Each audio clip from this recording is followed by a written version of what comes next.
এই হেডফোন মোডের প্রবলেমগুলো কিভাবে সলভ করি সেটা আমি দেখাচ্ছি। এই ধরনের হেডফোন উঠে থাকলে কিভাবে খুব সহজেই আমরা কাজটা করতে পারি সেটা আমি দেখাচ্ছি আপনাদেরকে। এটা দুইভাবে কাজ করা যায়, তো আজকে আমি দেখাবো কিভাবে কাজটা করতে হয়।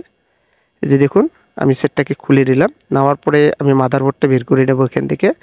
এই যে দেখুন কি কাজ করছে, কোনো একজন কাজ করছে দেখতে পারতেছেন। হেডফোনের যে বেসটা আছে এটাকে তুলে নিচের মধ্যে একটা টেপ লাগিয়ে দিছে, তারপরেও কাজটা করতে পারেনি। এই যে দেখতে পারতেছেন হেডফোনের যে কানেক্টরটা আছে এটাকে একবারে তুলে দিছে, কিন্তু তারপরেও কাজটা হয়নি। তো আমি দেখাচ্ছি, এই যে এখানে একটা ডায়েট আছে, এই যে এই ডায়েটটা তুলে দিতে হবে। কোনো কাজ করা লাগবে না, শুধু এটা ভেঙে দিলেই কাজ হয়ে যাবে। এই দেখুন আমি ভেঙে দিলাম। তো এখন আমি চালু করে দেখাচ্ছি, কাজটা হয়ে গেছে।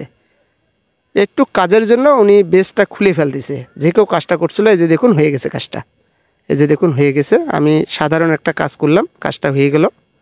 তো আমি বেসটা আবার লাগাবো আগের জায়গাতে, দেখতে পারতেছেন যেহেতু ওটা তুলে দিয়েছিল। তো আমি লাগিয়ে নিলাম, এটা দেখতে পারতেছেন কাজটা হয়ে গেছে। তো এই কাজগুলো আসলেই খুবই সেন্সিটিভ, অভিজ্ঞতা এবং বুঝতে পারলেই খুব সহজ হয়ে যায়। দেখতে পারতেছেন এই যে দেখুন নেই আর। তো আমি কেচিংটা লাগালাম, এখন সেটটাকে চালু করব। এই যে দেখতে পারতেছেন হেডফোন মোড চলে গেছে একবারে, একদম ঠিক।